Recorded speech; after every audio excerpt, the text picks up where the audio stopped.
아침에도 OT 할 때 제가 이렇게 했으니까 기본적으로 여러분 이렇게 지킬 예의는 지켰으니까 이제 벗어도 되죠, 그죠? 처음부터 이렇게 막 벗고 이렇게 앉고 이러면 수업에 권위가 안 서요. 권위가 안 서면 학생들이 긴장도가 떨어져서 암기력이 떨어지는 거야. 내가 아무리 힘들어도 서서 수업하는 이유는 주변에서 이제 아플 때 앉아서 하세요 막 이런 얘기를 해주는데 앉아서 하면 좋죠. 그런데 그러면 수업이 긴장도가 떨어져. 결국 학생들에게 안 좋아. 그래서 제가 최대한 내가 학생들에게 지킬 건 지킨다는 개념으로 이렇게 양복도 입고 이렇게도 한 건데 일단 기본적으로 했으니까 이제 좀 편안하게 공부에 집중합시다. 그래서 이걸 좀 제가 좀 벗을 거예요. 벗고 그다음에 어차피 뭐 저 붕대 깐 거 다 안경도 좀 벗고 이렇게 하겠습니다. 안경 빌리느라고 애먹었어요. 오늘 프린트물 A형, B형, 그 다음에 이렇게 해설지 이렇게 있습니다. 이렇게 해설지.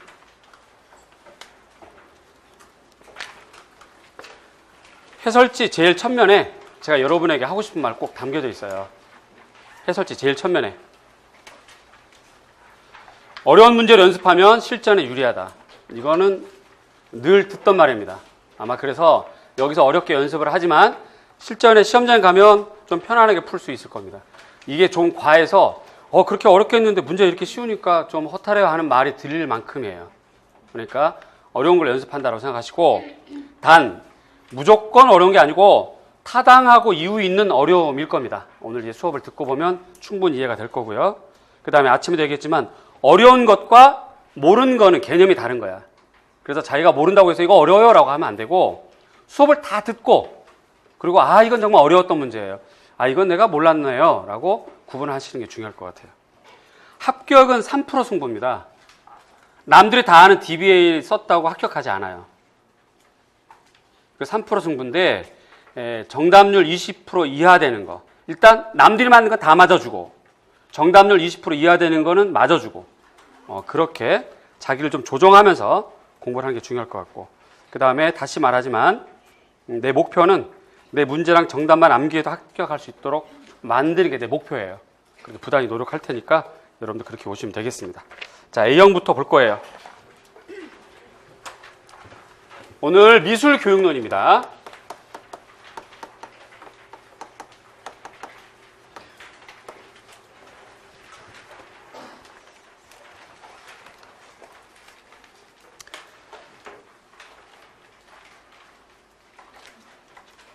(3월) (4월) 수업할 때 이렇게 요거를 3월 4월 달에 제가 매주 나눠줬었어요.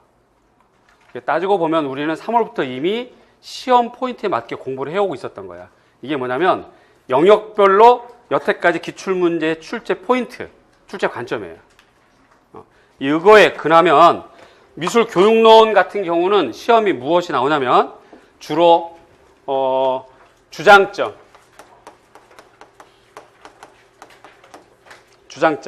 학자의 주장점이겠지. 그지? 그 다음에 지도 방법,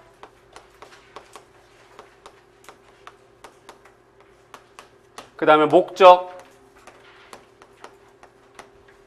그 다음에 사상 비교,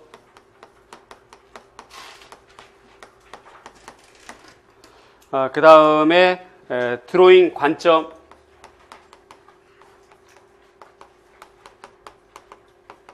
그 다음에 특징, 용어, 이러한 단어와 물어보는 포인트로 여태까지 시험에 나왔어요. 거의 한 12, 13년간 다 이겁니다. 다 이거예요. 얼른 보기에도 주장점이라든가 지도 방법 이런 거는 시대 학파쯤 되겠죠. 예를 들어서 창의성 중심 무리들의 지도 방법은 어떻게 되냐. 표현 기능 중심 그 무리들의 지도 방법은 어떻게 되느냐. 그들의 지도 목적은 무엇이냐 이렇게 물어보겠죠. 그래서 이런 경우는 대체로 큰 시대적 덩어리로 물어보는 거고 얘는 시대적 덩어리도 되지만 학자 개개인의 사상을 물어보는 거예요. 학자 개개인의 사상. 그 다음에 드로잉 관점. 이 드로잉은 17세기, 18세기, 19세기, 20세기 초중반까지를 미술이라고 하지 않고 드로잉이라고 그랬으니까 그들은 드로잉을 어떻게 지도할 거냐를 물어보는 거예요. 이런 덩어리들로 여러분들이 오늘과 다음 주를 공부하면서 자기를 딱 정리하는 게 중요할 것 같아요. 무턱대고 아무렇게나 막 공부하는 게 아니라 나는 창의성 중심 학자들이 주장하는 드로잉 관점, 목적, 지도 방법은 알고 있는가? 나는 아카데미 시절 아뜰리에 교육에서 지도하는 지도 방법은 알고 있는가? 이렇게 자기에게 물어보면서 복습하고 따라오시면 돼요. 자, 먼저 출발하기 전에 기차를 쭉 타봅시다. 미술교육론 기차를 타는 거야. 이렇게 쭉. 저 위에 고대부터 가겠죠. 고대부터 가는데 고대 시절에는 미술이란 말 안 하고 드로잉이란 말은 썼어요. 드로잉이란 말. 그래서 이제 요 시절에는 드로잉을 왜 할 거냐를 철학적으로 다루었던 시대야. 그래서 물어본다면 플라톤을 물어보거나 아리스토텔레스를 물어보거나 요걸 물어보겠죠. 드로잉을 통해서 이 사람들은 무엇을 주장하고 있는가 한데 결국 얘는 다른 게 아니라 미학을 물어보는 거랑 같아요. 그래서 미학적 관점에서 이야기를 이해하면 되는 거고, 그 다음 시대가 뭐 그리스, 로마 이렇게 하지 않고요. 바로 중세로 갑니다. 중세로 이렇게 진행이 되고, 요 중세는 특징이 있습니다. 요 중세는 미술을 접근하는 방식이, 그런 관점이 주로 공예로 접근을 했어요. 무엇으로? 공예. 공예는 이론일까 기술일까? 기술이에요. 그래서 기술로 접근했어요. 그러면 공예, 이와 같은 기술을 학교에서 가르칠까? 공방에서 가르칠까? 공방에서 가르치는데 그 조직이 길드라고 하는 조직을 통해서 공방 교육을 했어요. 자, 길드 공방에서 가르치는 방법, 바로 직접 교수법, 도제학습인 거지.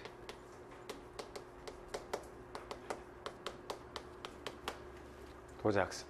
요게 핵심이야. 그럼 이 도제학습을 어떻게 가르칠 건가? 당연하죠. 그냥 순서대로 하면 돼요. 반복하고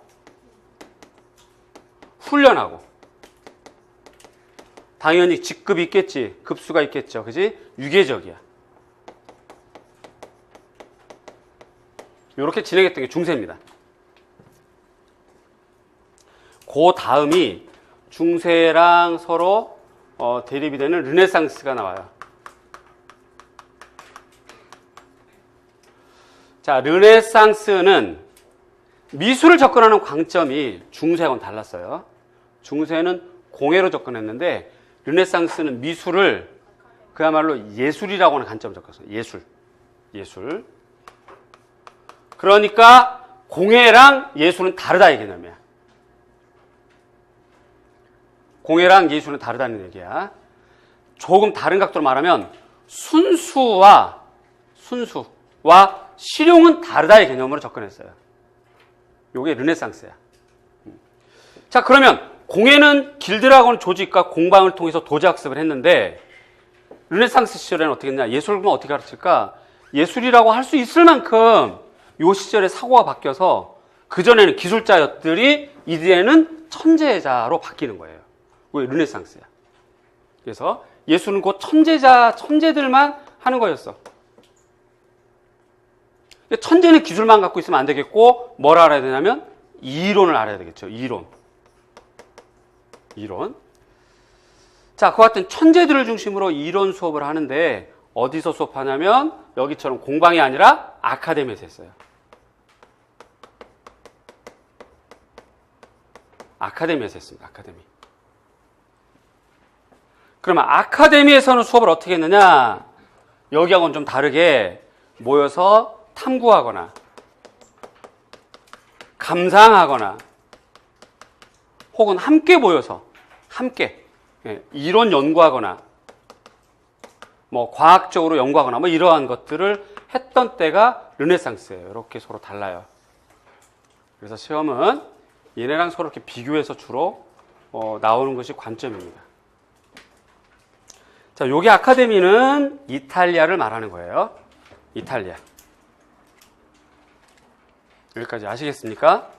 자, 그 다음은 르네상스 이후 시절이 17세기, 그 다음에 18세기가 되는데 우리가 미술 얘기하면 여기에 바로크 시절이에요.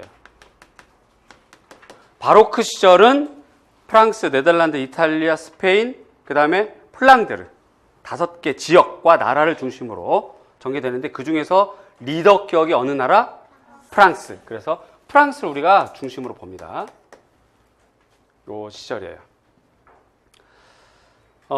프랑스 바로크 시절에 미술을 수단으로 썼는데 왕의 권력, 국가의 권력을 나타낼 수 있는 수단으로 쓰려고 했던 거야, 미술을. 프랑스 바로크 시절에 미술을 어떻게 썼다? 무슨 수단? 그러면 왕이 원하는 거를 미술이 따라줘야 되겠죠.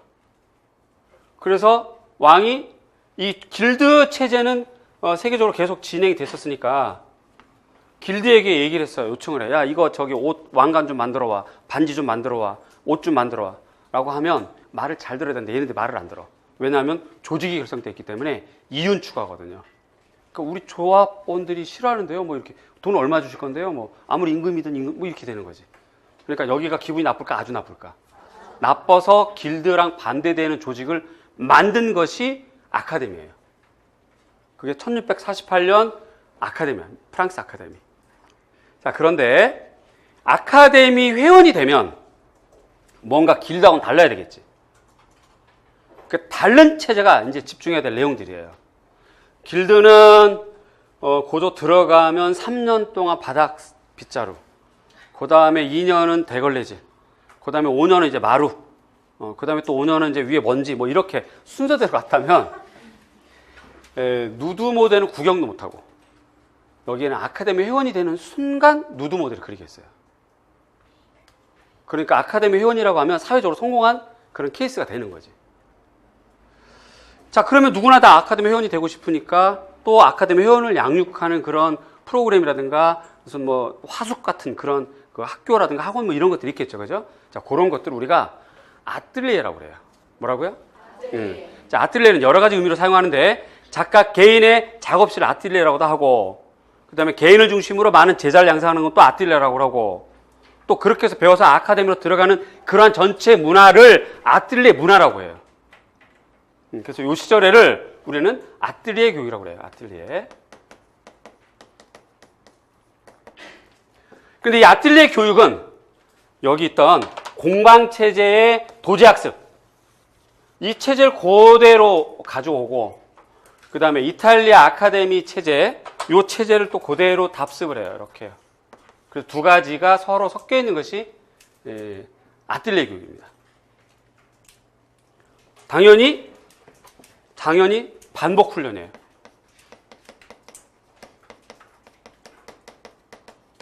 그 다음에 단계 교육이에요. 단계별 교육. 하급은 뭐하고 상급은 뭐하고 이렇게 단계가 있어. 그래서 1단계, 2단계, 3단계 이런 단계들이 있어요. 이렇게 되고 이게 이제 프랑스 아뜰리에 교육 17세기, 18세기가 되겠습니다. 그 다음에 이제 여기와 맞물려서 1740년대, 50년대 그래서 이제 1745년 가운데로 잡아서 여기를 우리는 산업혁명 시대라고 그래요.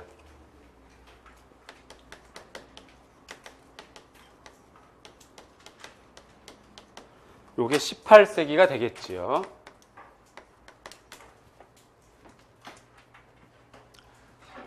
자, 그러면서 이제 아뜰리에 교육이 기초가 되어서 산업은 발달하고 산업에 맞는 숙련된 제도공, 그렇지? 그 다음에 산업 디자이너, 교육이 필요했고, 한편 요 시절 18세기에 계몽주의적 사고 때문에 드로잉을 가르치자. 드로잉을 가르치면 머리가 똑똑해진다. 지각력이 뛰어난다. 지각력이 뛰어나게 하려면 드로잉을 가르치자. 이러한 붐이 좀 조성이 됐어요. 그래서 드로잉 교육.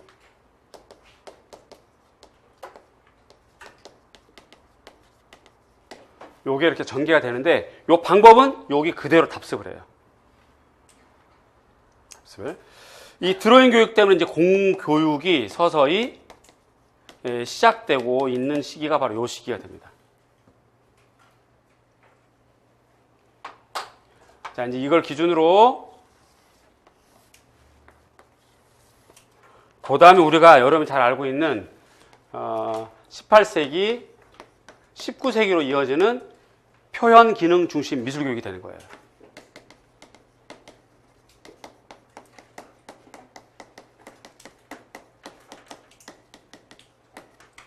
이렇게 됩니다.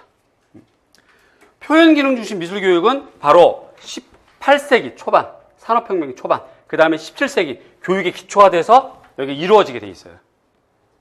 따라서 얘를 알려면 얘네들을 다 이해해야 되고 얘네를 이해하면 다 한 통속이라고 보시면 돼요. 여기까지가 다. 여기까지 전부 다. 하나다라고 보시면 이해하는데 별로 어려움이 없습니다. 그러면 얘네들은 지도 방법이 뭐냐? 목적이 뭐냐? 이렇게 알아셔야 돼요. 표현 기능 중심 미술교육 시절의 목적은 뭐냐? 뭐 산업제도공, 뭐 숙련도 제도공, 디자이너 육성 이런 거고. 그럼 도대체 지도 방법은 뭐냐? 뭐 이런 형태. 이런 걸 외우셔야 돼요. 여기서 이제 등장하는 인물들이 이렇게 있습니다. 그 인물들을 오늘 좀 정리를 해 나갈 거고. 그 다음에 이제 여기가 진행이 되고, 여기 이제 1900년대부터 이제 20세기 초반이 됐는데, 요 시절을 우리는, 진보주의 교육 시절이라고 그래요. 여기를.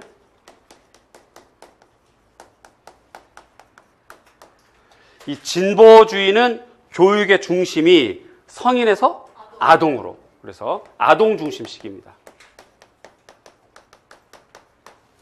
아동 중심에. 따라서 교사보다는 아동으로. 그지? 그러면 아동이 무엇을 가르쳐? 자기 내면에 있는 자아를 위한 자아 표현을 가르쳐. 표현이란 곧 과정이에요. 따라서 결과보다는 과정 중심.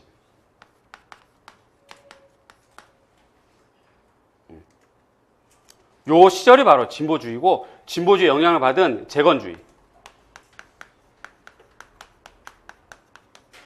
이걸 우리가 다 묶어서, 요 시절 묶어서 실용주의 교육이라고도 하고 창의성 중심이라고도 합니다.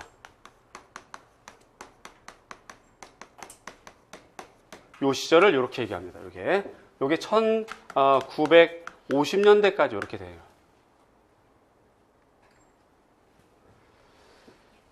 자, 그 다음에 이제 교사보다는 아동 중심, 자아 표현, 결과보다는 과정 중심, 뭐 이러이러한 걸로 진행되다 보니까 얘네들이 표현력이 좋아요, 미술의 이해력이 좋아요? 표현력이 좋아지는 거지. 그럼 미술에 대한 기초 지식은 없어지는 거야. 아는 게 없어. 아는 게 없는 거지. 이것 때문에 문제가 생겼다. 그래서 이걸 개선해보자 라고 등장하는 것이 1950년대 브루너의 DCR이 이때 들어와요. 학문 지식의 구조. 여기 들어오고 브루노의 DCR에 영향받아서 박한이 미술도 그렇게 할 수 있다라고 하는 박한의 미술학.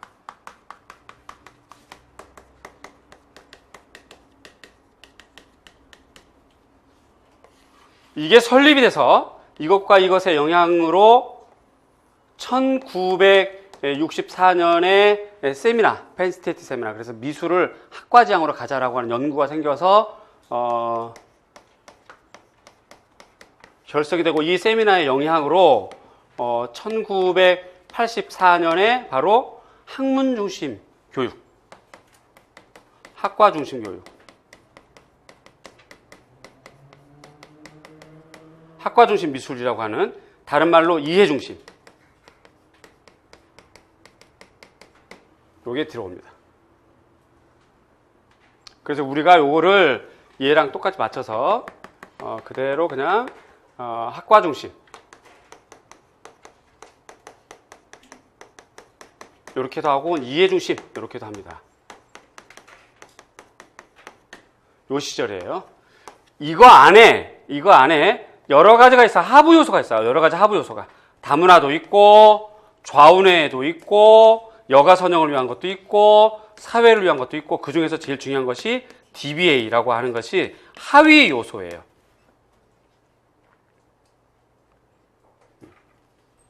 개념의 틀은 같은데, 그 위계로 보자면 얘가 하위 요소지. 그래서 오늘이 진도가 여기까지입니다. 요 이제 흐름선상에서 수업을 해나갈 거야. 이 흐름선상에서. 자, 문제는 꼭 암기할 것, 그 다음에 암기할 것, 그냥 이해하고 넘어갈 것, 이렇게 구분될 테니까 이 중에서 이제 자기가 아는 것, 모르는 것, 꼭 암기할 것이 무엇인지를 탁탁 잡아서 정리를 하면 됩니다.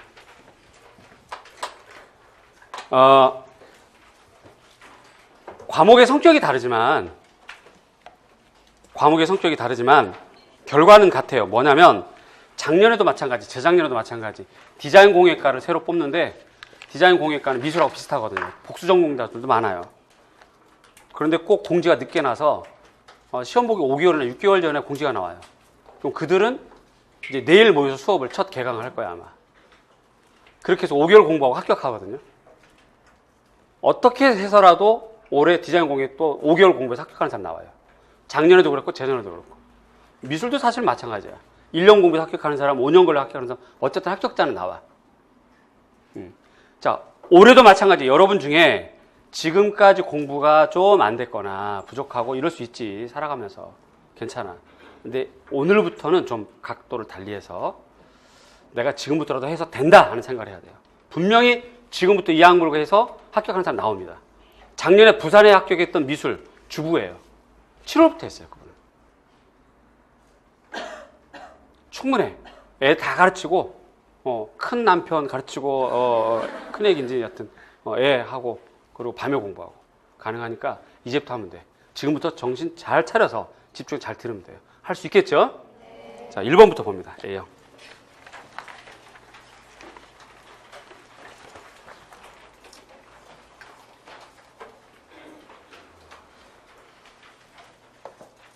(1번) 회화 조각을 가르치는 프랑스 예술원에 대한 설명이다.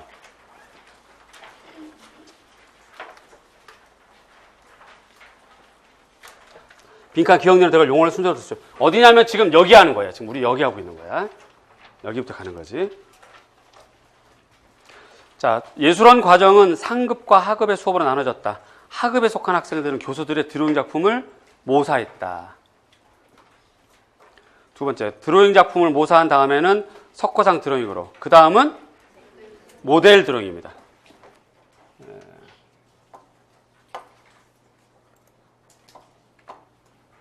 잘 보여요? 화면 보여요?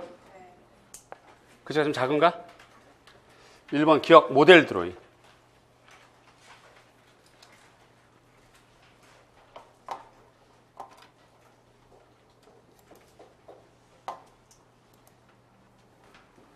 모델 드로잉.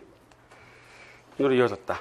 세 번째, 예술원 강의는 학생들이 미술의 법칙들에 정통할 수 있도록 계획되었다.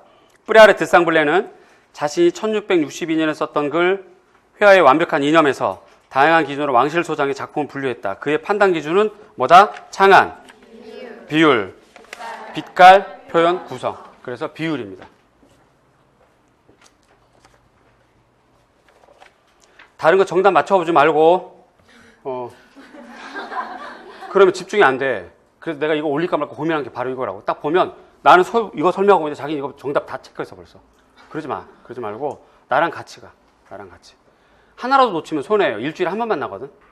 손해야. 그러니까 잘 따라야 돼요. 자, 우리가 지금 어디 하냐면 여기 하고 있는 거야. 여기. 여기가 왜 필요하냐면 이 산업혁명과 표현기능 중심의 기본이 되기 때문에 여기를 알아야 돼요. 여기를. 그래서 나온 건데 첫 번째 동그라미 보자.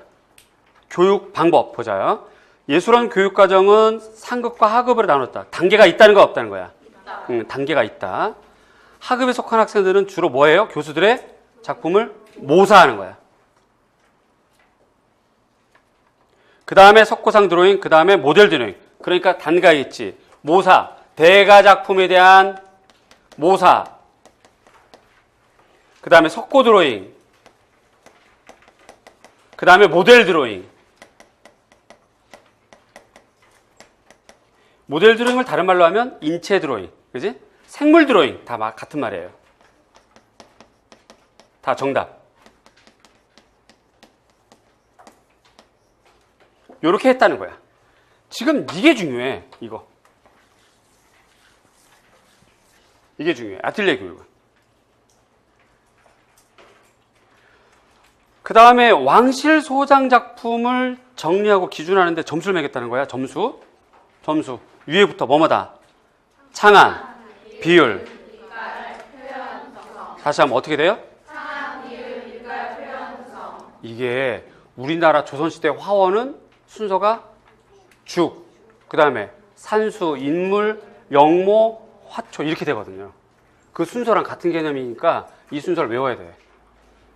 다시 한번 순서 어떻게 된다? 창안, 비율, 빛깔, 표현, 구성.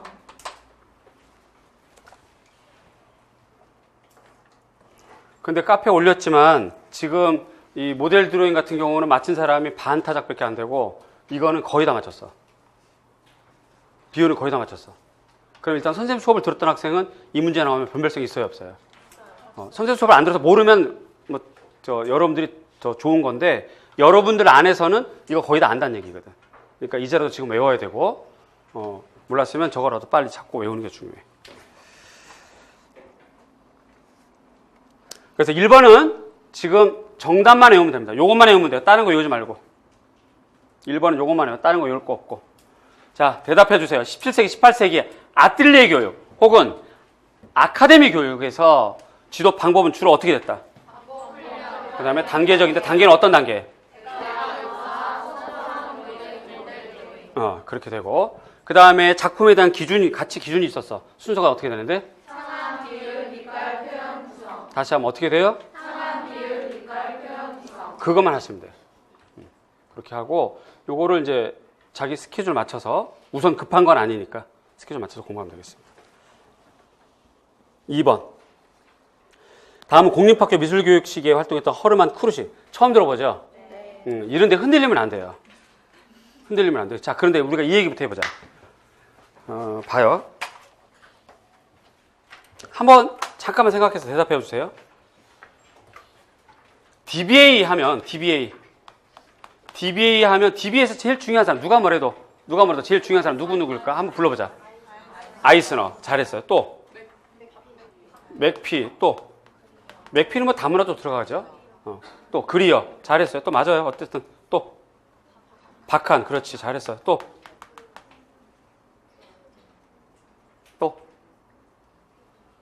자, 내가 지금 또 하면서 2초 3초 지나가는 동안에 계속 이름이 안 나왔거든. 그런데 누구냐면 아른하임이라고 알아요? 이 사람 시험에 나왔어 안 나왔어? 나왔단 말이에요. 이 생각을 하셔야 돼. 누가 봐도 중요한데 이 명단이 없어.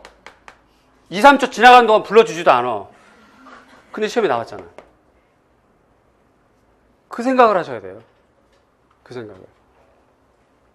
그러면 표현기능 중심 이 시기에 가장 중요한 사람이 누구냐면 시작할 때 당연히 페스탈로치예요. 페스탈로치.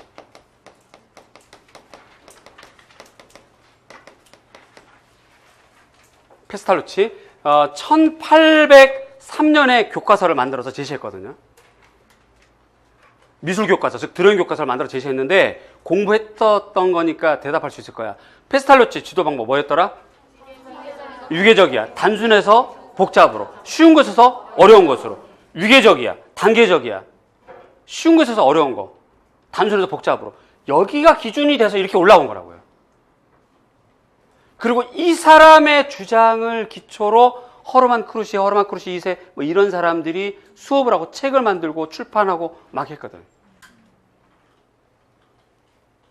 이 사람의 영향을 받았는데 활동은 이 아래 있는 사람이 더 많이 했어요. 이 사람들과 관련되어 있는데 시험은 이 사람이 나왔어요. 마찬가지 개념으로 허르만 크루시 뭐 이런 거 뭐지 이거 어떻게 하지? 떨 거 없고 우선 중요한 건 이걸 이해하는 게 중요하고 그 다음에 여기에서 페스탈로치, 그 다음에 페스탈로치와 똑같은 사람 페스탈로치 영향 받아서 책을 만들고 출판했던 사람은 허르만 크루시. 근데 허르만 크루시 이름 몰라도 돼. 크게 뭐 이렇게만 이해하면 돼. 대신 뭘 이해해야 돼? 교수법을 하면 되지. 이해 가세요? 무슨 말인지? 그래서 공립학교 미술교육 시기에 허르만 크룻이 2세, 허르만 크룻이랑 허르만 크룻이 2세 이렇게 같이 활동을 했어요. 창의적인 드로잉에 대한 설명이다. 기억력에 들어갈 용어를 순서대로 써라. 그래서 크룻의 드로잉 과정 중 첫 번째 부분은 종합 시리즈.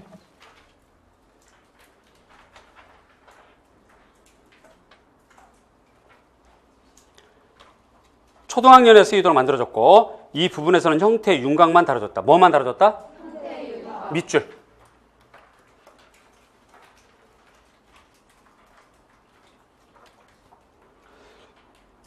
관찰력을 고무시키고 동작에 자유를 부여하면서 취미를 개발시도록 특별히 고안되었다. 두 번째 시리즈는 분석 시리즈. 중등학교용으로 형태를 모방하는 기술 습득한 학생들을 위한 단계였어요. 그 다음에 세 번째, 네 번째는 언급법과 기하학적 드로잉. 이렇게 됩니다. 자, 하나씩 해갑시다. 자, 이제 고개 들고. 조금 이따 쓸 거야. 고개 들고. 첫 번째가 무슨 시리즈? 얘가 초등. 그 다음에 중등은 무슨 시리즈? 자, 이제 다시 대답해 보세요.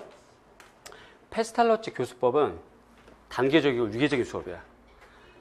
단순해서 복잡으로, 쉬운 것에서 어려운 것으로, 전체를 보고 세분화하고. 다시요. 페스탈러치 교육법은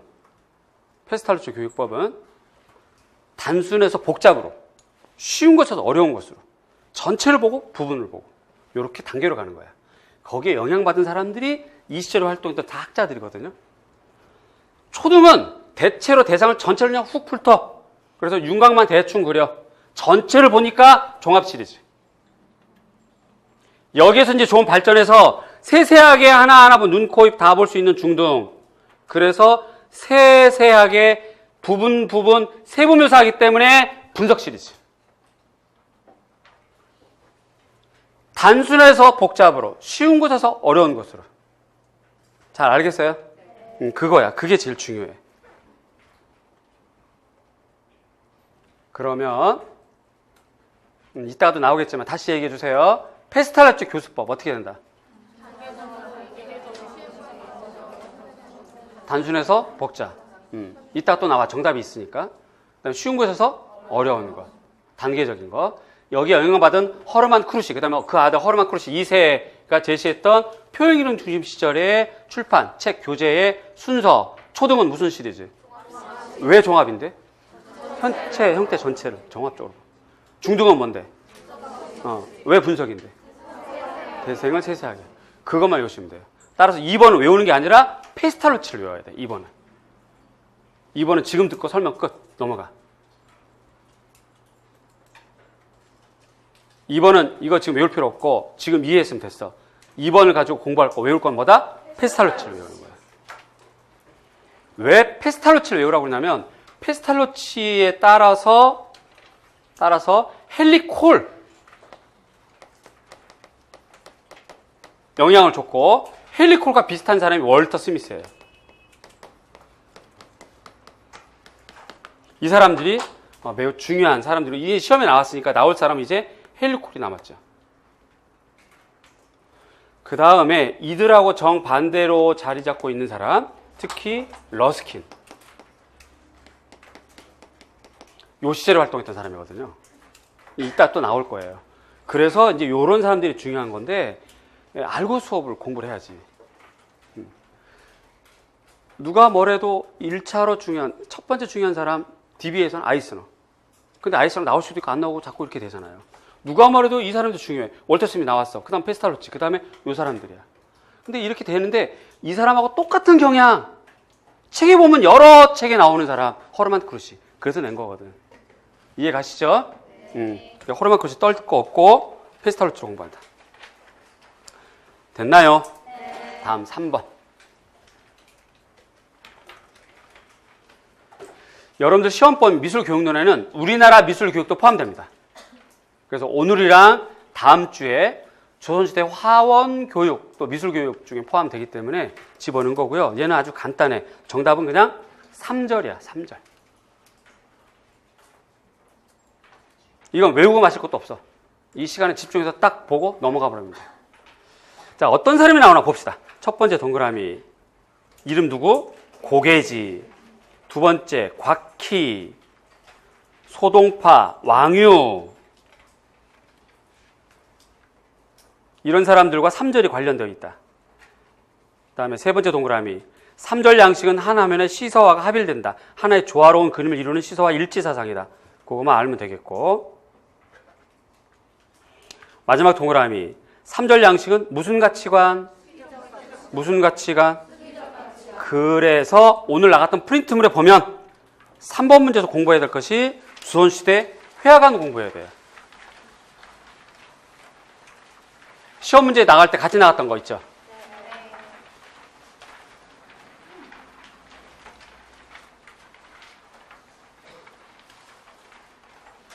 시험 문제 나갈 때 같이 나갔던 거. 조선시대 회화관 세 가지 어떻게 되더라?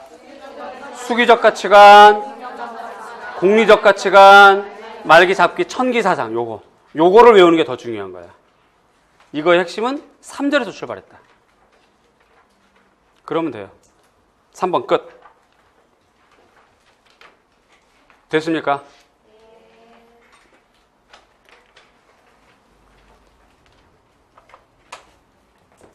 다음 4번.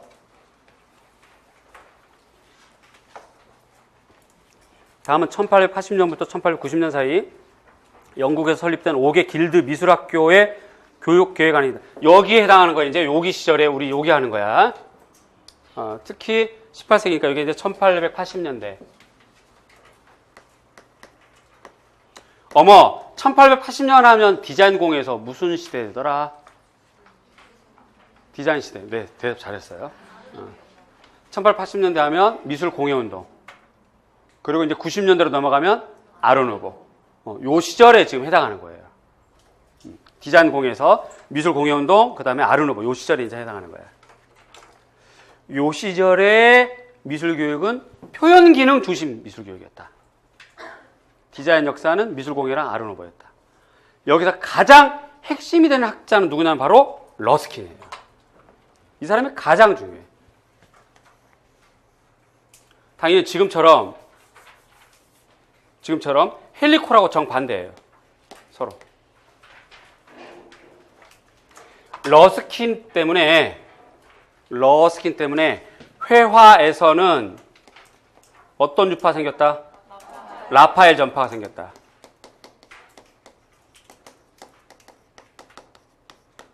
디자인에서는 어떤 운동이 생겼다? 미술공예 운동이 생겼다. 미술공예 운동이 생겼다. 미술 교육에서는 러스킨은 어떤 사고를 갖고 있다? 낭만적 사고가.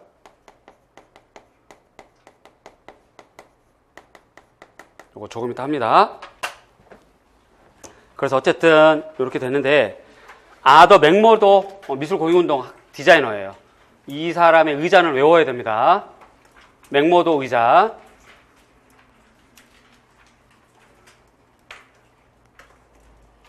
세계 길드, 88년에 SUV 길드, 뭐 이런 건 안 해도 돼요. 월트 크레인 미술과 공예 전시 안 해도 돼요.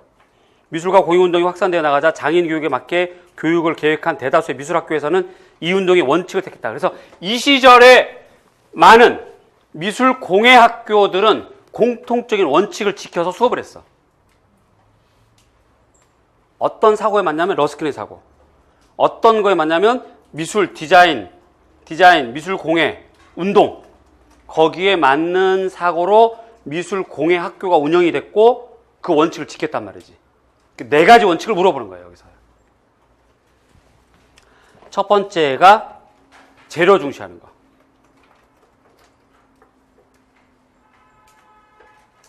두 번째가 사용 고려, 사용성. 세 번째가 구조 중시. 마지막 네 번째가 공부에 대한 고려. 그래서 새로운 시대에 새로운 재료, 새로운 디자인으로 하자가 미술 공예 운동. 요거였거든요. 자, 네 가지. 이 시절에 대다수 미술학교가 지켰던 원칙이 있어요. 첫 번째는 재료 중시. 두 번째는 사용상의 고려. 세 번째는 구조 중시. 네 번째는 공부에 대한 예.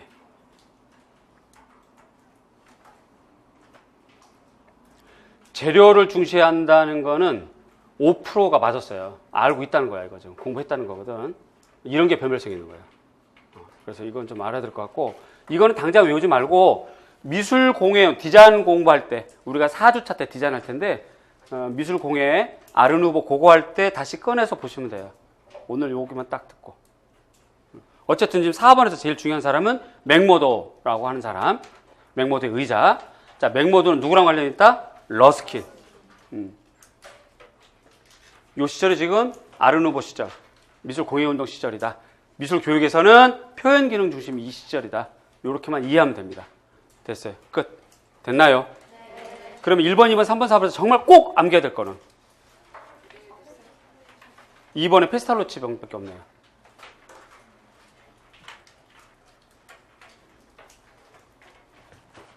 다음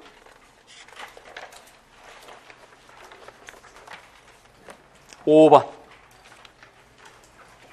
20세기 초에 전개됐던 미술교에 대한 설명이다. 안에 공통으로 들어갈 용어를 쓰시오. 20세기 초 이제 여기 합니다. 일로 이제 넘어왔어요. 1900년대. 여기도 넘어왔어요. 1900년대는 지금처럼 진보주의가 확산됐던 시대. 특히 과학이 발달했던 시대. 과학적 사고로 아동을 연구했던 시대가 바로 1900년대. 과학 때문에 심리학이 연구가 됐고, 심리학은 다시 또 아동을 연구하게 됐고, 이렇게 되는 거예요. 한편 이거하고는 다르게 이 시절에 미학이 어떤 미학이 돌았다? 표현 미학이 돌았다. 표현주의. 이게 가장 큰 시대적 배경들. 과학, 심리학 발달, 표현주의 미술의 등장, 뭐 이런 것들이 됩니다. 이걸로 이제 이렇게 전개되는 이 시기를 얘기하는 건데, 에베네제 쿠쿠, 뭐 쿠쿠 하세요, 뭐 이런 건 안 해도 되는데, 자 한번 보자요. 드로잉 능력이 쓰기나 언어 능력 발달 과정과 거의 다르지 않은 발달 단계 법칙에 따라 지배된다. 그러니까 드로잉도 뭐 그러한 학문적 효과가 있긴 있다 이거야. 그런데 그런 거를 익히려 하려면 방법이 하나가 있대요. 뭐냐면 쿠쿠가 얘기했던 그 어떤 그 미술을 교육에서의 운동. 정답이 자아 표현이에요.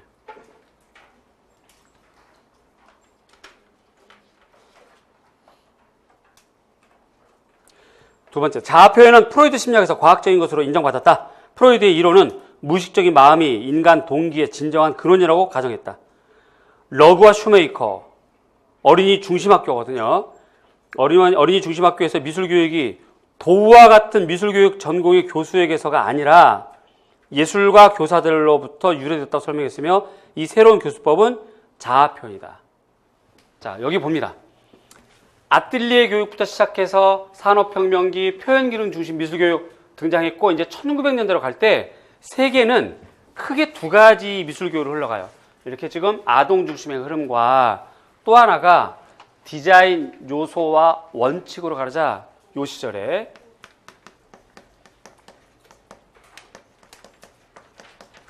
디자인 원리로 가르치자가 바로 누구냐면 도우, 그 다음에 덴만노스,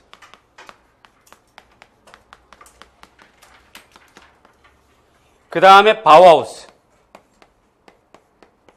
이런 흐름으로 전개되는 교육의 한 흐름이 있어요. 그래서 1900년대는 미술교육에서는 크게 두 덩어리 요거거든. 이렇게 이 사람들은 원리로 가르치고, 이 사람들은 여기 있는 것처럼 자아를 표현하자.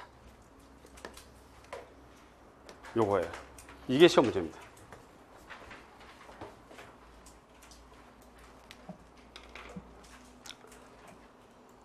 자, 에베네저 쿠쿠는 드로잉 능력의 쓰기나 언어 능력 발달 과정과 다히 다르지 않다. 발달하는 게 법칙에 따라 지배된다.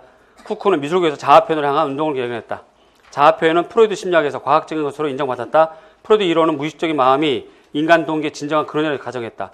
러그와 슈메이커는 어린이 중심학교에서 미술교육이 도우와 같은 미술교육 전공의 교수에게서가 아니고 예술가 교사들에게서부터 유래되었다. 이 새로운 교수법은 자아 표현이다. 이 자아 표현을 누가 또 주장했냐면 치제, 듀이, 치제 이렇게 되고, 그 다음 사람이 로엔펠트, 그 다음에 이제 허버트 리드, 그 다음에 나타리 콜, 다미코,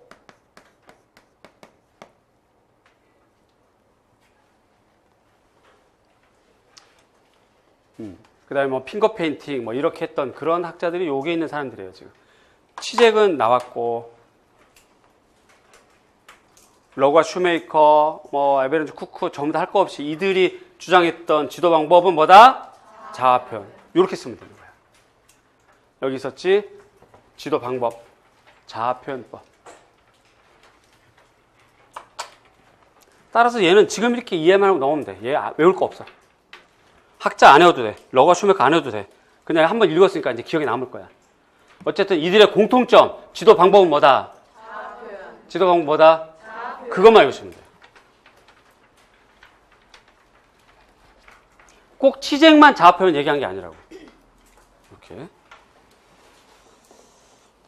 그 다음에 얘네가 아동 중심이 이렇게 흘러가서 1950년대까지 갔는데, 그렇다고 해서 DBA가 나오면서 얘네가 완전히 무너진 게 아니라 얘네 거는 그대로 살아남아서 지금도 전개되는 교육이 있거든요. 왜 그러냐면 얘네의 특성이 미술을 창의성을 발달시키는 수단으로 보면서 창의력과 지능 개발에 미술을 자꾸 활용하니까 그게 없어질 수 없지. 그 흐름은 아직도 남아있는데 그 흐름 중에 하나가 바로 지금 6번 문제예요. 레지오 에밀리아, 명칭이에요. 명칭 형광펜.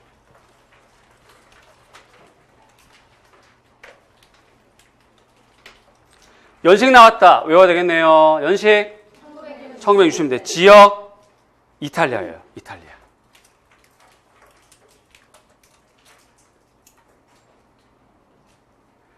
자, 다시 대답해 주세요. 연식 1960년대야. 자, 연식 1960년대. 지역 이탈리아. 명칭. 레지오 에밀리아. 자, 얘네들은 어떻게 하는 거냐면 교육적 배경, 교육 과정, 교수법, 학교 조직, 환경 구성 등에서 독특한 실천을 해오고 있는데요. 이 접근법에서 가장 중요한 점은 환경을 탐색하고 어린이들의 자연스러운 언어 또는 표현 방식, 예를 들면 말, 동작, 그림, 만들기, 조각, 그림자 놀이, 콜라주, 상상 놀이, 음악 등을 통해 자신을 표현하는 거야. 그러니까 교육의 중점이 어린이에 가 있지. 표현 방법은 자아 표현이지. 자, 이렇게 하면서 세 번째 동그라미, 상징적 표상에 초점을 맞춰서 어린이의 지적 발달을 도모하는데 그 가장 큰 특징, 즉 레지오 에밀리아에서 가장 큰 특징은 프로젝트 활동이라는 거예요.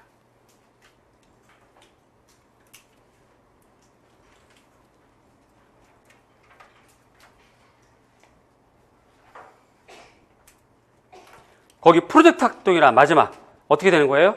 소집단의 어린이가 특정 주제에 대해 심층적으로 연구하는 것이다. 다시 한번 얘기해 주세요. 프로젝트는 어떻게 하는 거야? 소집단의 어린이가 특정 주제에 대해 심층적으로 연구하는 것이다. 다른 말로 하면 프로젝트는 무슨 학습이다? 협동학습이다. 다시 한번 얘기합니다. 프로젝트는 무슨 학습이다? 협동학습. 다시 한번요. 프로젝트는 무슨 학습이다? 협동학습이야. 소집단 학습이에요. 특정한 주제를 가지고 심층 연구를 할 수 있어. 이게 프로젝트 학습이에요. 그래서 교수법에 또 나올 겁니다. 프로젝트는. 그것만 외우시면 됩니다. 프로젝트는 꼭 암기해야 돼요. 프로젝트는 꼭 암기해야 돼.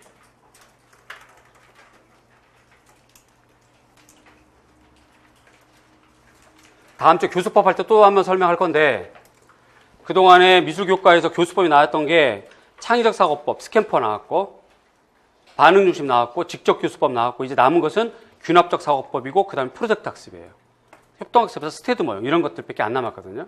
그래서 이거 안 하면 안 돼. 위험해. 그래서 얘는 꼭 해야 돼. 프로젝트는 꼭 암기하는 거야. 대답해 주세요. 연식.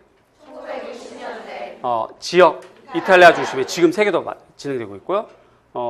그 학교 명칭. 여기서 하는 프로그램의 특징은요, 어린이 중심이에요.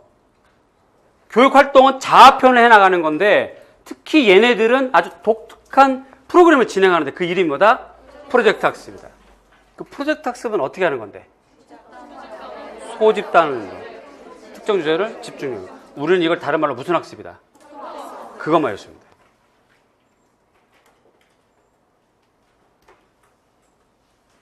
그렇게 요약해서 적어놓거나 메모하세요.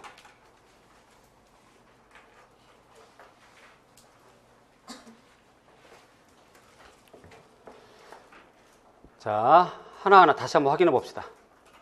지금 하나하나가 굉장히 중요한 거니까 하나하나 확인해 봅시다. 자, 우리는 지금 실용주의, 창의성, 진보주의와 관련된 요 시절에 공부를 하는 건데 얘네들이 대체로 누가 나와도 대체로 얘네들은 아동 중심이야. 교육의 중심이 성인에서 아동을 흘렀지. 그래서 교사보다는 아동 중심이야. 그리고 얘네들은 대체로 전체가 자아 표현을 해. 그러니까 미술의 이해는 제껴놓고 표현만 잘해. 따라서 결과물은 없고 과정만 하는 거지. 근데 이렇게 혼자 내버려 두니까 안 돼서 함께 모여서 하게 되는데 특별히 이러한 프로그램을 현대까지도 이어가는 이탈리아의 좋은 프로그램이 있는데요. 1960년대 레지오 에밀리아, 이탈리아에서. 얘네들은 자아 표현, 아동 중심 수업을 하는데 얘네들이 전개하는 프로그램 특징이 뭐다? 프로젝트 학습이다. 프로젝트 학습의 특징은 뭐다? 소집단. 그리고 얘를 우리 다른 말로 무슨 학습이다? 그렇게 보시면 되겠습니다. 됐죠? 그래요. 그 다음에 7번. 다음은 도우의 미술교육론에 대한 설명이다. 괄호 안에 기억론에 해당하는 용어를 순서로 쓰라. 이제 여기 하는 거네. 아까 얘기했던 거. 도우. 요 부분 하는 겁니다. 1900년도 이렇게 진행이 되는 거야. 도우는 자신이 종합한 실기를 묘사했다. 드로잉과 회화의 방법에 있어서 도우의 방법이 독특한 것은 그의 방법이 주로 기억, 디자인의 요소와 원칙. 이게 원어예요, 원래. 근데 흔히들 뭐라고 외웠어요? 그것도 정답을 인정하는데 원래대로는 이렇게 디자인의 요소와 원칙으로 나와요. 조용해서 원리라 쓴 사람 자기 맞다고 동그라미 하세요, 그냥. 의미론적으로 틀린 건 아니니까 유사답안으로 아마 채택이 될 거야. 그러니까 괜히 기분 좋게 얼르려고 하는 거 아니야. 괜찮아. 자신 있게 동그라미 맞았어. 이렇게. 하지만 원래 원명은 뭐다? 디자인 요소와 원칙이다. 기차하고 있다.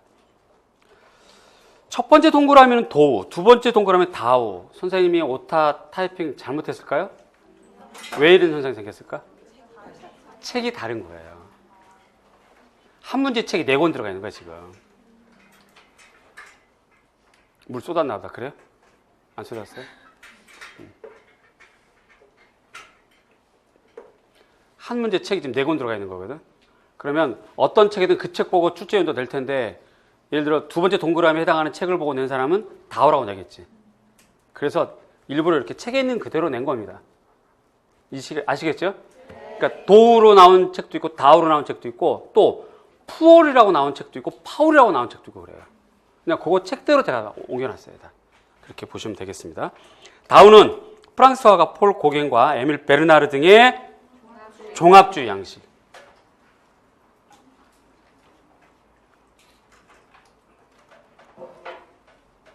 종합주의는 특징이 어떻게 될까요? 기억나시나요?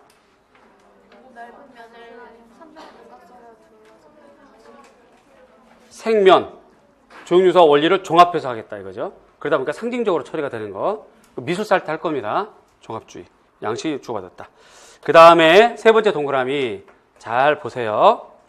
처음부터 천천히 읽어봅니다. 시작. 선, 명암, 색채, 정확한 모사보다는 구성미, 창조 능력의 개별 연습에 초점을 맞춘 방법까지 끊고. 일단은 요거 설명부터 할게요. 그 다음에 월터 스미스의 영향과 사우스 킹스턴 체제를 곧 대체했다. 자, 봐요. 아뜰리에 교육이 산업혁명기와 표현기능 중심 미술교육으로 전개됐다가 여기서 가장 핵심은 페스탈로치, 그 다음에 헨리 콜, 월터 스미스, 러스킨인데 헨리 콜이 전개했던 프로그램이 바로 사우스 킹스턴 디자이너 프로그램이에요. 요거야. 이와 똑같은 것이 월터 스미스는 여기서 영향받아서 미국 가서 활동했던 사람. 이건 영국에서 있던 사람. 이렇게 되는데 이 교육이 여기서 이제 끝났어. 패러다임이 바뀌었어. 패러다임 바뀌고 아동 중심으로 갈 거냐? 아니면 디자인 원리로 갈 거냐? 이렇게 패러다임이 바뀐 거예요. 그래서 헨리 콜의 사우스킹턴 디자인 프로그램하고 대체된 게 바로 도우의 이 프로그램이에요.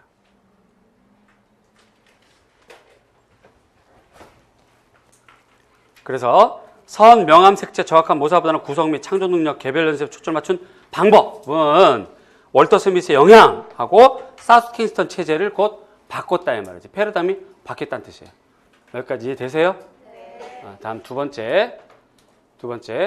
자, 마지막 동그라미 보세요. 선, 명암, 색채, 정확한 모사보다는 구성 및 창조 능력, 개별 연습에 초점을 맞춘 방법. 이렇게 나온 책도 있고, 그 다음에 여러분들이 외웠던 방법. 선, 노턴, 색채. 그 다음에 대, 변, 종, 반, 대. 다시 해보자. 5가지. 어떻게 된다? 대, 변, 종, 반, 대. 대, 변, 종. 그 다음 뭐더라? 반. 그 다음에 대칭. 이렇게 나온 책도 있고. 어느 것이 다 정답이 되니까. 그대로.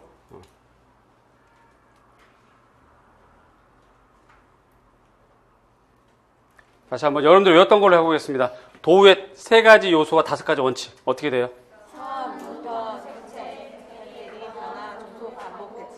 다시 한번 3가지 요소와 5가지 원칙. 그렇게 외우시고 그 다음에 요번에는 요 책에는 이렇게도 나온다. 선, 명암, 색채, 정확한 모사보다는 구성 및 창조 능력, 개별 연습에 초점 맞춘 방법. 이렇게 이 정도 하시면 되겠어요. 7번은 꼭 암기해야 됩니다.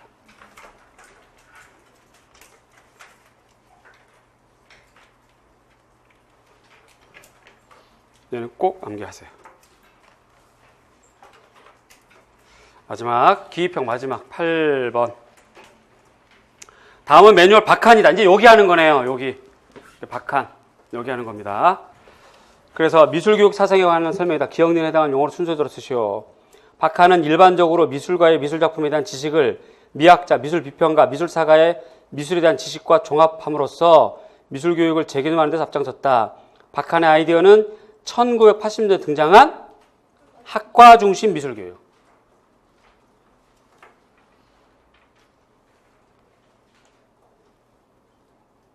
학과 중심 미술교육. 그런데 이렇게 써도 정답이 돼요. 이해 중심 미술교육 해도 정답.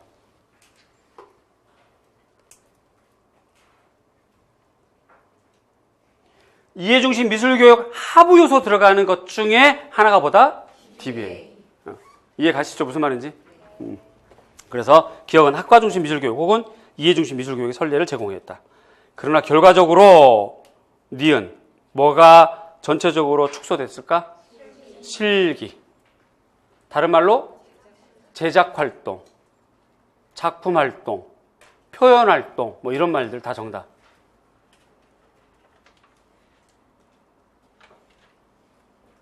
그러면 얘기해 보세요. 왜 실기 제작활동이 줄어들었을까? 그렇지. DBA는 이해중심은 특히 DBA는 1시간에 4가지를 한다. 4가지. 뭐뭐뭐. 미술사, 미학, 비평, 제작. 4분의 1로 줄어드니까 상대적으로 여기는 표현만 뒤지게 있잖아. 표현. 결과 필요 없어. 표현만 해. 표현만 했잖아. 여기도 표현만 했지. 그려. 드로잉. 윤곽선. 따라 그려. 네 맘대로 그려. 여기는 책 봐. 힘들어? 책 들어. 그랬던 겁니다. 여기까지가 8번이에요. 자, 기입형을 8문제를 풀면서 우리가 전반적으로 쭉 훑었어요. 그래서 꼭 암기해야 될 거, 암기하고 넘어갈 거, 그 다음에 이해만 하면 될 거를 잡았거든. 이 선상 안에서 여러분들이 시험은 이렇게 나와. 학제 주장점. 그 다음에 그 시절의 지도 방법. 목적. 요런 게 나와, 요런 게. 요런 걸로 전체를 잡아놓고, 그 다음에 이제 좀 더 이제 다각도로 서술형은 이제 또 하나 다시 또 풀어보고 이렇게 할 건데, 이 흐름선상에서 자기가 현재까지 공부한 거를 점검하시고 요번 주 일주일 동안 반복 복습할 거를 체크해 놓으면 돼요. 그러면 돼. 어려운 거 아니야. 이것만 하면 돼. 일주일 동안 이거 못 하겠어? 그지? 그러니까 한숨 분할은 긍정의 힘을 가지고 이제 더 나아지는 모습을 생각하고 잘 쉬기 바래요. 아시겠죠? 칠판 지우지 마시고 잠깐 쉬었다 하겠습니다.